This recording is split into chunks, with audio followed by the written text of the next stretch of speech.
capítulo 7, verso 28 e 29, depois capítulo 8, verso 1. Eu pedi ao Pedro que nos colocasse um título. O título serve para que a gente tenha uma direção que nos aponte para onde nós estamos olhando. A mensagem não é temática, mas é uma mensagem que ela tem um título que nos dá a ideia de que nós estamos apontando para algum lugar, estamos indo naquela direção. E o meu desejo hoje é que, diante de tudo que eu for falar, este tema fique em seu coração. O interesse de Deus em nosso completo bem-estar.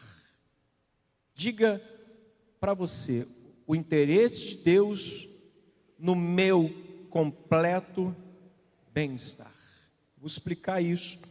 Final de tudo, eu gostaria que vocês levassem isso no coração, porque é isso que ficou no meu coração ao ler esse texto, tá bom? Diz assim: quando Jesus acabou de proferir estas palavras, estavam as multidões maravilhadas da sua doutrina, porque eles as ensinava como quem tem autoridade e não como os escribas. Ora, descendo ele do monte, grandes multidões o seguiram. Até aqui. Está terminantemente proibido, brincadeira, fechar a Bíblia. Não feche, mantenha com ela aberta, tá bom? Por favor.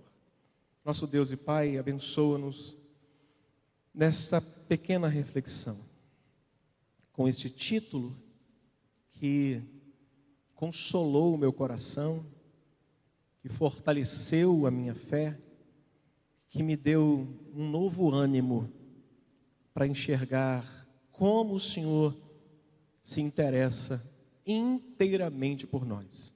Muito obrigado. Fala conosco, usa a minha vida, mesmo com as minhas debilidades, com as minhas incapacidades, ó Deus, com a minha pequenez, usa esse pequeno servo para abençoar o teu rebanho que está nesta noite aqui e também em sua casa, em nome de Jesus. Amém. Interesse de Deus em nosso completo bem-estar. Vamos lá. Até esse momento aqui do texto, do livro, do Evangelho aqui, Mateus apresentou dois aspectos da vida de Jesus. Estamos falando até esse momento, ou seja, havia um momento anterior, capítulo 1, 2, 3, 4, 5, 6, 7. Até esse momento, Mateus está aqui, já apresentou dois aspectos sobre a vida de Jesus. O primeiro aspecto está no capítulo 1 até o capítulo 4, onde ele vai falar sobre o nascimento de Cristo, o crescimento de Cristo e a preparação de Cristo. Ele está mostrando a vinda de Jesus ao mundo, o que aconteceu, toda aquela narrativa, todo aquele episódio, onde Herodes, os magos, os pastores, alguns falam mais sobre os pastores, outros falam dos magos, enfim, Lucas vai narrar mais e vai falar sobre Ana, vai falar sobre Simeão, mas, de fato, todos eles concordam com a mesma coisa. A narrativa é o nascimento e a preparação, onde Jesus passa pelo batismo, pelas mãos de João Batista, e logo após ele é inserido pelo Espírito Santo no deserto para ser tentado. Todo esse conjunto de capítulos fazem parte de uma preparação de Jesus para o seu ministério. Dos capítulos 5 até o capítulo 7, nós vamos falar de que este Jesus, já agora preparado, ele vai estabelecer princípios para o estabelecimento do seu reino aqui nesse mundo. Então ele vai usar o capítulo 5, 6 e 7 para estabelecer os princípios que seriam formariam a base do seu ministério, que formariam a base do seu ensino a todas as pessoas. A partir então do capítulo 7, 28 e 29 e dos capítulos 8 e 9, Mateus agora vai apresentar nada menos do que 10 milagres. Ele vai apresentar nada menos do que 10 milagres para quê, irmãos? Realizados por ele, para evidenciar o terceiro aspecto da sua vida. O primeiro foi o quê? Nascimento e preparação. O segundo foi o quê? Os princípios que regeriam o seu ensino nessa terra, do ministério dele. E o terceiro vai evidenciar a demonstração de que este é o Filho de Deus. De que ele verdadeiramente não só pregava com autoridade, não só ensinava com excelência, mas também demonstrava poder. Diga comigo, poder. Só que eu acho que o poder da minha voz está muito grande. Eu acho que está um pouquinho alto. Se puder diminuir um pouquinho, eu agradeço. Mas, olha que interessante. Dentro da sabedoria divina, convinha que o sermão mais poderoso do mundo, convinha que o sermão mais importante jamais pregado por ninguém, naquele exato momento, fosse seguido por evidência de que aquele pregador era de fato o Filho de Deus. Dentro da sabedoria divina, convinha que isso acontecesse. Porque o capítulo 7, 28 e 29 vai dizer que o povo ficou encantado, maravilhado. Uma vez eu preguei essa mensagem e eu brinquei dizendo assim, o povo dizia assim, uau, eu já fiz isso em mensagens que eu ouvi de pastores há muitos anos atrás, que o pastor pregando, eu dizia, uau. Mas irmãos, ninguém jamais pregou um sermão como Cristo pregou. E a Bíblia vai dizer aqui no versículo 29, que o povo estava maravilhado com a autoridade com que Jesus pregava. E isso veio seguido de evidências dentro da sabedoria divina, para que todos pudessem ver que quem acabou de pregar o maior e o mais importante sermão, de fato era o Filho de Deus, vinha com evidências de sinais. Jesus então começa a fazer milagres, começa a operar maravilhas. Aqueles irmãos que ouviram seu sermão, com tudo que eles ouviram, certamente foram levados ou forçados a reconhecer que até aquele momento ninguém jamais falou como Jesus falou. No verso 29, Mateus vai mostrar, ou vai destacar a razão que levou aquela multidão a ficar maravilhada com o seu sermão. E Mateus vai destacar dizendo que ele falava como quem tem autoridade. Ele falava com quem tem autoridade. E ele vai distinguir em que ele falava com autoridade e como os escribas falavam. Por que Mateus colocou, que destacou aqui essa autoridade que Cristo falava e a maneira como os escribas falavam? O que Mateus quis dizer? O que Mateus quis destacar com isso? Primeiro, ele quis mostrar que quando os escribas e fariseus falavam, eles falavam em nome das autoridades da lei.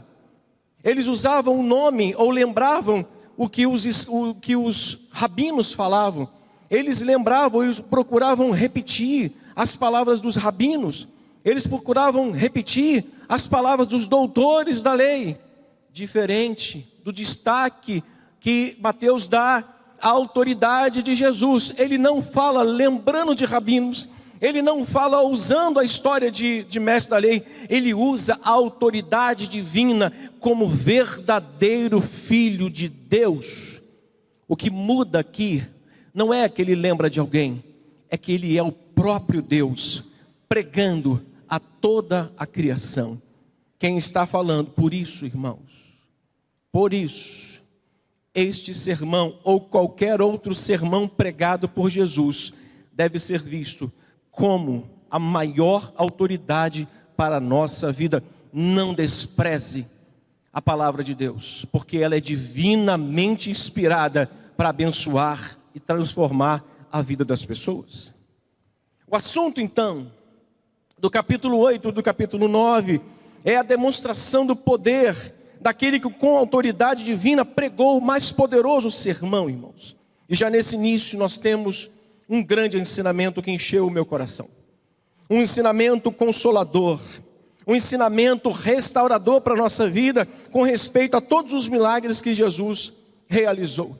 E esse é o grande ensino que eu quero destacar e deixar como lição para todos nós. E a primeira lição é que Deus não está apenas interessado em nossa salvação eterna, em nossa alegria e gozo eterno. Ele está também preocupado ou interessado com o nosso bem-estar físico, com o nosso bem-estar emocional, aqui, por enquanto. Diga comigo, Ele está interessado. Se você não acreditar nisso, olha, se você não crê nisso, mas se você crê, você pode repetir. Ele está interessado em nosso bem-estar aqui, por enquanto. Por enquanto tivermos aqui, Ele está interessado no seu bem-estar. Enquanto estivermos aqui, Deus tem interesse em seu físico, em sua saúde física. Os milagres que Jesus opera, me dá esta lição. Seguido do grande ensino, da grande mensagem, do grande sermão que Ele prega, a sabedoria divina leva Jesus a operar 10 milagres, para ensinar-nos isso, que Ele não tem só interesse em nossa salvação eterna, Ele tem interesse em curar os nossos corpos das enfermidades que o pecado gerou no ser humano. Ele tem interesse nos nossos lares destruídos pela morte de alguém, pela morte espiritual de alguém, pela doença que assolou e que levou um ente querido de alguém. Ele tem interesse em restaurar casamentos, Ele tem interesse em resgatar aqueles que a sociedade exclui. Isso Ele mostra em todos os milagres que Ele mostrou aqui, que Ele realizou. Então Ele tem interesse não apenas em nossa salvação eterna, Ele tem interesse em todo o nosso bem-estar aqui e por enquanto. Enquanto você estiver aqui, diga comigo, enquanto eu estiver aqui, Deus cuidará de mim. Poderíamos cantar, Deus cuidará de ti, do teu viver, do teu sofrer.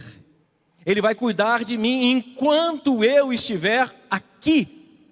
Enquanto eu passar por este mundo, Deus vai cuidar da minha saúde, Deus vai cuidar dos meus filhos, Deus vai cuidar da minha casa, Deus vai cuidar dos meus, Deus vai cuidar dos seus. Enquanto estivermos passando por aqui, Deus vai estender a sua mão. Nosso consolo, irmãos, com respeito aos milagres que Ele realizou após seu ensino, é que Deus não separou o ministério da alma, ou o ministério a alma das pessoas. O ensino era para transformar a alma das pessoas. A pregação era para atingir a alma das pessoas. O ensino de Cristo era para transformar a alma daqueles que estavam aprisionados pelo pecado. Mas Ele não separou o ensino à alma do ministério ao corpo. Por quê? Porque Ele vai curar pessoas enfermas aqui. Deus então tem interesse ou não tem em nosso bem-estar? Jesus, Ele disse, por que vocês se preocupam com o que é a vez de comer? Com o que é a vez de beber? Olhem para onde? Olhem para as aves dos céus, olhem para os lírios do campo. Deus então está nos mostrando que Ele não está somente preocupado em nos levar para a vida eterna, em nos levar para um gozo eterno. Ele está preocupado que enquanto isso não acontece, nada há de nos faltar. Isso consola o meu coração, não sei se consola o teu. Consola porque se eu ainda assim estiver enfrentando quaisquer que sejam as tribulações, Deus cuidará de mim enquanto aqui eu estiver. Ele não separou. Como é que eu provo isso? Mateus 4, verso 23.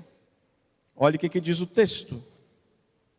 Bem forte, irmãos, tem que ler com voz pentecostal. 4, 23. O que diz? Percorria Jesus toda a Galileia, fazendo o quê? Pregando, ensinando nas sinagogas, pregando o evangelho do reino e curando toda sorte de doenças e enfermidades entre o povo. O que isso me mostra? Um povo salvo e um povo cuidado. Olha para o teu irmão, não vai falar nada, mas dá uma olhadinha para o teu irmão do lado. É porque ele não tem uma foto de quando ele não era crente. Você tem uma foto de quando você não era crente? Quantos tem uma foto de quando você não era crente? Meu Pai eterno, Em qualquer ambiente onde há mosca, pode colocar que não aparece uma. Qualquer inseto se assusta com aquela imagem anterior a esta imagem que hoje reflete a glória de Deus, o brilho do Espírito Santo.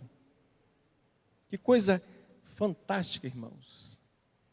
Ele percorria ensinando nas sinagogas, pregando o evangelho do reino e curando as pessoas que estavam precisando de serem curadas. Ele estava tirando daquela vida o peso da consequência do pecado. Com isso, não estou dizendo que crente não pode ficar doente, que crente não pode usar óculos, que crente não tem otite, que não tem sinusite, que não tem problemas cardíacos. Temos todos esse problema, mas o cuidado de Deus é que nós possamos viver bem por enquanto aqui. Enquanto estivermos aqui, Deus cuidará de cada um de nós.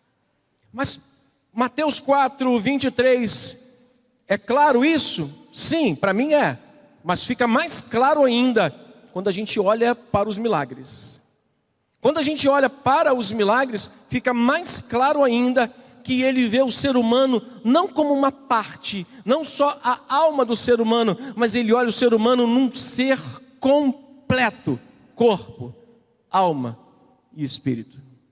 Ele não só enxerga o ser humano preocupado em pegar esse homem agora transformado e levá-lo a ter o gozo eterno, mas ele quer levar esse homem transformado a viver bem por enquanto aqui, até que ele parta para a cidade santa e habite com ele eternamente. Isso fica claro a partir dos milagres. Ele vai curar uma série de pessoas aqui, um conjunto de 3 grupos aqui. Ele vai curar, e cada um deles, ele vai curar para um propósito. O primeiro grupo que ele cura é de um leproso, é de um servo do centurião, e ele vai curar agora também uma mulher, que está lá no capítulo 8, no versículos de 1 ao 4, no versículo de 5 ao 13, e no capítulo 8, verso 14 e 15, que é a sogra de Pedro. Por quê? Olhe para mim rapidinho. Por que Mateus colocou exatamente essa sequência de um leproso, de um servo do centurião, que é um gentio, e de uma mulher? Qual razão? Está aqui simplesmente porque achou melhor estar aqui? Diga comigo, não. Está aqui porque para os judeus, para alguns judeus, mulher, doente leproso e um gentio eram párias da sociedade, eram escórias da sociedade, eram menos valorizados do que qualquer outro ser, a não ser um judeu. Então, para eles, um leproso era alguém à parte da sociedade. Um gentio era tratado como escória da sociedade. Tanto que quando eles entravam em terra judia ou em terras gentias, quando eles passavam e pisavam nas terras gentias, eles sacudiam as poeiras dos pés para não trazerem nem o pó das cidades gentias para Jerusalém ou para as cidades de Israel. Só para você ter ideia. E uma mulher, eles oravam e diziam: Senhor, eu te agradeço por ter nascido homem e não mulher, um judeu e não um gentio. Te agradeço por ter nascido livre e não um escravo. Nas orações matinais deles, eles faziam essas 3 orações, agradecendo por não ser nascido mulher, agradecido por não ter nascido um gentio e agradecido por não ter nascido um escravo, mas um homem livre. E Jesus coloca exatamente, Mateus detalha os milagres exatamente nessa cronologia para mostrar o seguinte: que Jesus veio para trazer bem-estar até mesmo para os excluídos. Qualquer um. Irmãos, eu vou repetir: qualquer um excluído pelo homem e pelo mundo pode ser resgatado pelo amor poderoso de Deus, pela bondade maravilhosa de Deus que nós cantamos aqui nessa noite. Segundo grupo, só para ficar mais claro como ele está preocupado com isso. Não só com a nossa salvação eterna, mas que enquanto estivermos aqui, vivendo em sua presença, nós iremos ser cuidados pelo amor dele. Não saia daqui desta noite menos do que pensando isso. Eu sou cuidado por Deus. Deus cuida de mim. Deus zela pela minha vida. Deus preserva a minha vida. No segundo grupo, eram aqueles que estavam enfrentando tribulações. Quem era o grupo que estava enfrentando tribulações? A partir do versículo 23, quem eram? Os discípulos. A partir do verso 33, de 23, temos um grupo aqui enfrentando uma tempestade. E temos ainda mais. Temos os dois endemoniados. Olhe para mim rapidinho. O endemoniado, em destaque aqui, não era só um problema com eles. Era um problema que eles levavam para a própria cidade. Na narrativa de Mateus não diz tanto, mas das outras narrativas dos outros evangelistas, vai mostrar que eles traziam até problemas para o meio da sociedade. Eles trouxeram até problemas financeiros para a sociedade. Quando Cristo entra, quando pisa na cidade, os endemoniados lá gritavam: que tu queres conosco, Filho de Deus? Interessante. Até então, nessa cidade, quando ele pisa, ninguém reconhece como Filho de Deus. Mas a Bíblia diz que até os demônios, se ninguém crê, até os demônios creem, sabem que ele é o Filho de Deus. Ele não só trazia problema para eles, mas ele trazia problema para a cidade. Então, quando Jesus cura esses dois endemoniados, os liberta do encarceramento dos demônios, não só traz benefício aos dois, mas traz benefício também a toda a comunidade, toda a sociedade, toda a cidade é beneficiada, mas também um paralítico, que agora foi apontado por Jesus, que talvez o seu pecado, ou talvez a sua doença, tenha sido ocasionado como consequência clara de um pecado. Então Jesus está aqui nos mostrando, ou Mateus está aqui nos mostrando, que esses três tinham ausência de paz. Olhe para mim, como Deus tem interesse em nosso bem-estar. Veja se Mateus 4:23 é claro. Isso aqui é um sol diante daquilo que a gente está falando hoje aqui. De que Deus tem muito interesse em nosso bem-estar. Ele não só cura as enfermidades do leproso, do servo, do centurião e da mulher, mas ele traz paz a três pessoas, ou três grupos de pessoas que estavam com ausência de paz. Olha como é que o cuidado de Deus conosco é completo, é pleno. Conheço pessoas na igreja que perderam a sua paz por conta de uma notícia de que possivelmente seu filho estava com um tumor. Irmão, ninguém que recebe uma notícia dessa fala assim: uau, que legal, que bom. Como é que fica a sua alma? Como é que fica seu coração? Como é que fica o seu espírito? Fica em paz ou atribulado? Jesus veio para restaurar a nossa paz. Olha como é que Ele está tão preocupado em nosso bem-estar por enquanto aqui. Enquanto estivermos aqui, Deus está preocupado em nos trazer paz.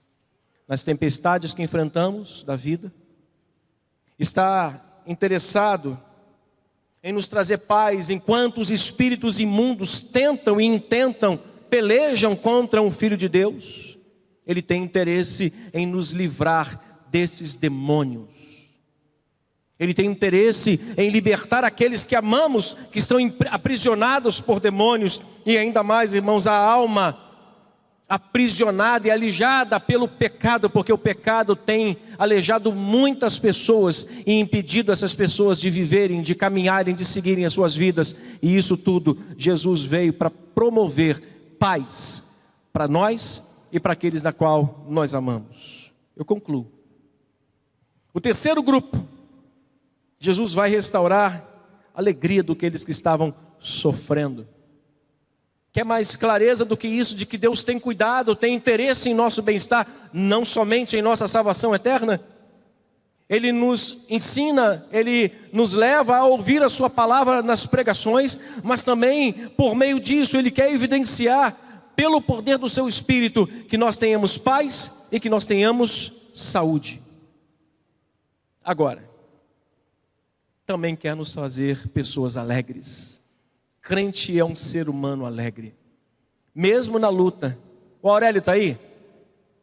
Se o Aurélio um dia passou por luta, eu não sei. Ele nunca demonstrou. O Aurélio só vive sorrindo.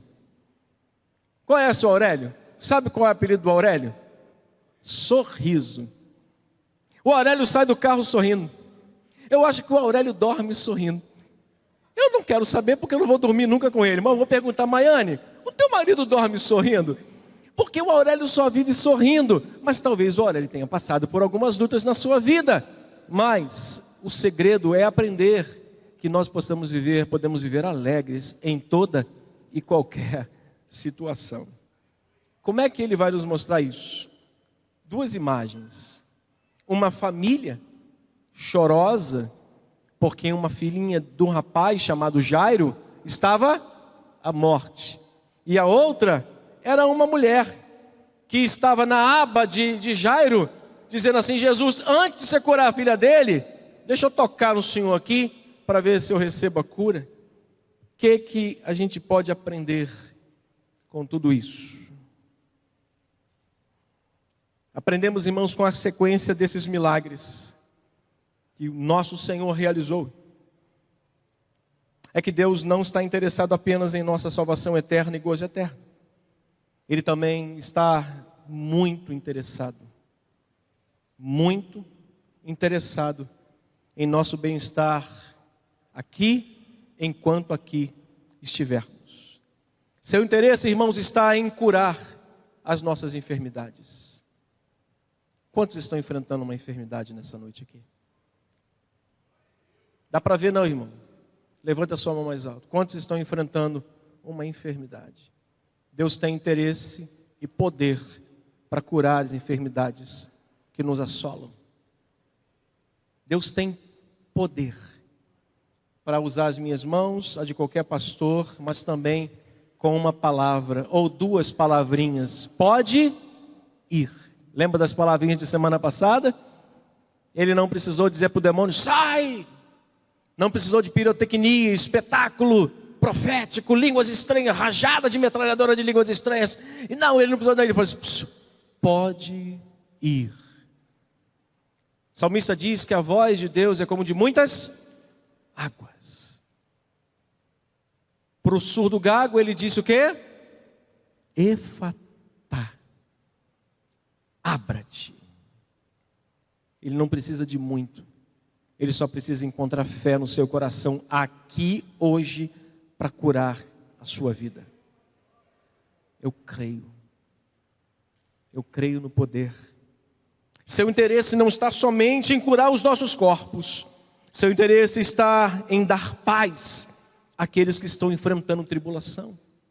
Seu interesse também está em restaurar a alegria de lares. Como o lar do Jairo foi restaurado, e ele disse lá: calma, crê somente, tenha esperança. Ele está interessado em restaurar a alegria de lares destruídos, quer pela morte física, quer pela morte espiritual, quer pelas traições, quer pelo desmanche da estrutura familiar, quer pelos pecados que entraram dentro de casa e destruíram todo o esquema familiar criado, sonhado por alguém. Deus tem o poder de restaurar tudo isso. Por quê? Porque o interesse de Deus é pelo nosso bem-estar aqui por enquanto. Enquanto você estiver aqui, a não ser que você queira ir para lá. Se você quiser ir para lá, temos tempo suficiente para fazer uma campanha de oração hoje aqui, chamar os pastores com o óleo da unção, impor as mãos sobre sua cabeça e dizer: Senhor, pode levar, porque preparado está. Quantos vieram aqui para isso? Pode levantar e vir aqui. Pastor Arlindo está aqui preparado. Só que sabe o que vai ser ruim? é que amanhã, segunda de carnaval, que a gente queria dormir um pouquinho mais tarde, temos que fazer o seu sepultamento.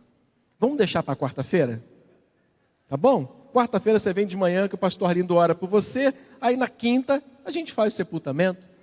Mas, irmãos, enquanto aqui estivermos, aqui Deus cuidará de nós. Saia com isso no seu coração. Eu saí do gabinete na sexta e no sábado e hoje dizendo: Deus cuidará de mim. Diga isso para você: Deus cuidará de mim enquanto aqui eu estiver. Deus cuidará do seu irmão Jane. Ore pelo irmão do Jane. Está enfrentando mais um deserto. Enfrentou um deserto com a mamãe, Deus levou a mamãe. Enfrentou um deserto com a sogra, Deus levou a sogra. Agora está enfrentando um deserto com o seu irmão, está com um tumor que ainda não está diagnosticado certamente, mas Deus tem poder de curar. Eu finalizo querendo orar, desejoso orar, por aqueles que estão precisando de paz, precisando de cura e precisando de renovar sua alegria. Sai do seu lugar. Se você faz parte desses 3 grupos, nós vamos gastar 5 minutos orando por você e depois nós vamos voltar para casa. Por favor.